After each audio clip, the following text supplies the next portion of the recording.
हमें पूरा विश्वास है कि हमारे कक्षा 11 के सभी भैया बहन सकुशल होंगे और हम यह आशा करते हैं कि आप लोग प्रतिदिन जो वीडियो हमारे आचार्य बंधुओं के द्वारा डाले जा रहे हैं आप लोग उसका अध्ययन करते होंगे और अध्ययन करना भी चाहिए, क्योंकि अगर परिश्रम हो रहा है तो उसका प्रतिफल मिलना चाहिए।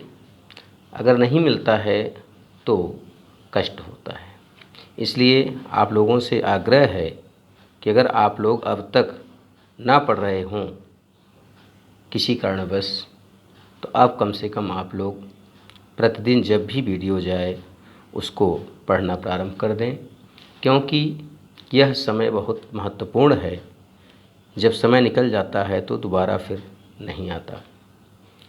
देखिए, मैं आप लोगों को कविवर कबीरदास की रचनाओं से अवगत करा रहा हूँ। इस समय काफ़ी दिनों से कबीरदास का अध्ययन हम लोग कर रहे हैं कबीर ग्रंथावली के अंतर्गत, और बीजक के मैंने बताए थे साखी शबद रामायणी 3 भाग हैं।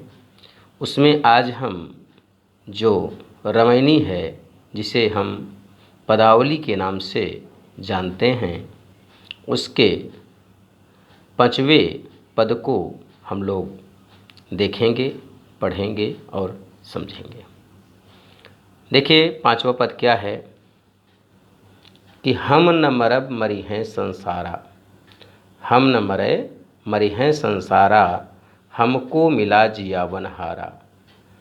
अब न मरो मरने मन माना, तेई मुए जिन राम न जाना। साकत मरे संत जन जीवे, भरी भरी राम रसायन पीवे। हरि मरि हैं तो हम हूँ मरि हैं, हरि न मरें तो हम काहे को मरि हैं। कहें कबीर मन मन ही मिलावा, अमर भय सुख सागर पावा। देखिए, यहाँ कबीरदास जी जो अमर रहने की बात कर रहे हैं, वहाँ एक बात तो निश्चित है कि कबीरदास स्वयं परमात्मा को पहचान रहे हैं, क्योंकि हम सब जानते हैं कि हमारे शरीर में 2 चीज़ें हैं, एक आत्मा है, दूसरा 5 तत्वों से निर्मित यह शरीर है। तो कभी भी ये 5 तत्वों से शरीर निर्मित जो शरीर है यह तो नष्ट हो जाता है, परंतु आत्मा अजर अमर है। एक संस्कृत में उक्ति है, नैनम छिद्रंति पावकः नैनम दहति पावकः न चैनम क्लेदयांतम। इस प्रकार से मतलब ना तो आत्मा को आग जला सकती है, ना जल भिगो सकती है, ना हवा उड़ा सकती है, अर्थात ये अजर अमर है। तो लेकिन वही जान सकता है जो आत्मा को पहचानता है। तो कबीरदास जी ये जानते हैं कि आत्मा अजर अमर है, इसीलिए वे कह रहे हैं हम न मरब मरी हैं संसारा। संसार भले मर जाए लेकिन मैं नहीं मरूंगा। कबीरदास जी कहते हैं संसार भले मर जाए लेकिन मैं मरने वाला नहीं हूँ। क्यों कह रहे हैं? उनको पूरा अपनी आत्मा पर विश्वास है, क्योंकि उन्होंने परमात्मा को पहचाना है। क्योंकि हमको मिला जियावन हारा, मैं क्यों नहीं मरूंगा? कबीरदास जी कहते हैं क्योंकि मुझे जिलाने वाला परमात्मा प्राप्त हुआ है। जिसको परमात्मा का साक्षात्कार हो जाए वो इस संसार से कभी मरने वाला नहीं है। मरता क्या है? आत्मा कभी नहीं मरती है, वो अजर अमर है। ठीक, हमको जिलाने वाली परमात्मा प्राप्त हुई है, इसलिए मैं मरने वाला नहीं हूँ। अब न मरो मरने मन माना, तेई मुए जिन राम न जाना। मैंने अपने मृत्यु को जीत लिया है, इसलिए मैं मरने वाला नहीं हूँ। वही मर सकता है जो परमात्मा को नहीं जानता है। जो परमात्मा को नहीं जानता है, नहीं पहचानता है, वही मर सकता है। मुझे कुछ होने वाला नहीं है। साकत मरे संत जन जीवे, भरे भरे राम रसायन पीवे। साकत माने होता है शक्ति के उपासक, देवी देवता को मानने वाले। उनके मन में अनेक प्रकार की शंकाएं होती हैं, अनेक प्रकार की बाधाएं होती हैं, क्योंकि उनको डर रहता है कि ऐसा न हो कैसा हो जाए। इसलिए कबीरदास जी कहते हैं साकत माने शक्ति के उपासक मर सकते हैं, परंतु संत लोग कभी मरते नहीं हैं। संत जन जीवे, संत लोग जन्माए लोग जिंदा रहते हैं, जीते रहते हैं, क्योंकि भरी भरी राम रसायन पीवे, क्योंकि वे राम रूपी रस का पान किए हैं, वे राम रूपी अमृत रूपी रस का पान किए हैं, वे कभी मरने वाले नहीं हैं। हरि मरी हैं तो हमहु मरी हैं, हरि ने मरे तो हम काहे के मरे हैं। कबीरदास जी कहते हैं जब परमात्मा मरती है तभी आत्मा मरती है। यहाँ आत्मा परमात्मा की बात है, मैंने शुरू से बताया कबीरदास में, और किसी की बात थर्ड कोई नहीं आएगा, मात्र आत्मा और परमात्मा। तो कबीरदास जी कहते हैं कि हरि माने परमात्मा, हरि मरी हैं तो हम मरी हैं। आत्मा करे जब परमात्मा मरेंगे तो आत्मा मरेगी, तो भाई जब परमात्मा नहीं मरेगा आत्मा कैसे मर सकती है। हरि मरी हैं तो हमहु मरी हैं, जब परमात्मा मरेगी तो आत्मा भी मरेगी। हरि न मरे तो हम काहे मरे हैं। जब परमात्मा नहीं मरता है, अजर अमर है, तो आत्मा भी अजर अमर है, वो कभी मरने वाली नहीं है। कहें कबीर मन मन ही मिलावा, अमर भय सुख सागर पावा। कबीरदास जी कहते हैं मैंने अपनी आत्मा को परमात्मा से मिला दिया है, मैंने अपनी आत्मा को परमात्मा से मिला दिया है, साक्षात्कार करा दिया है, अर्थात मैं अमर हो गया हूँ, सुख रूपी सागर को प्राप्त कर लिया हूँ, मैं कभी मरने वाला नहीं है। ये पंक्ति है जिसमें आप अंतिम में काव्य सौंदर्य लिखेंगे, जिसमें रस अगर देखेंगे तो शांत रस है, अगर छंद देखेंगे तो पद है, और अलंकार देखेंगे तो यहाँ पे कुछ अनुप्रास अलंकार है, और भाषा आप जानते हैं सदुक्कड़ी और पंचमेल खिचड़ी है। इसके बाद हम आते हैं अगली पंक्ति में। काहे रे नलिनी तू कुम्हिलानी, तेरे ही नाल सरोवर पानी, जल में उत्पत्ति जल में वास, जल में नलिनी तोर निवास, ना तल तपत न ऊपर आग, तोर हेतु के कासन लाग, कहें कबीर जी उदिक समान, ते नहीं मुए हमारे जान। देखिए यहाँ पर कबीरदास जी जो वर्णन कर रहे हैं उसमें प्रमुख रूप से दो बातें आती हैं। एक तो ये कमलनी के पक्ष में करते हैं और दूसरी आत्मा के पक्ष में करते हैं। तो सबसे पहले हम आत्मा के पक्ष में देख लें। देखिए हम सारे लोग जानते हैं कि आत्मा अजर अमर है, और आत्मा का जन्म जो होता है वह ऐसे स्थान पर होता है जहाँ पर किसी प्रकार की समस्या उसे नहीं है। तो कबीरदास जी कहते हैं कि काहेर नलिनी तू कुम्हिलानी, हे आत्मा तुम क्यों मुरझा गई। नलिनी माने आत्मा, एक नाल है जो परमात्मा से शरीर तक जोड़ने का कार्य करती है, वह है आत्मा।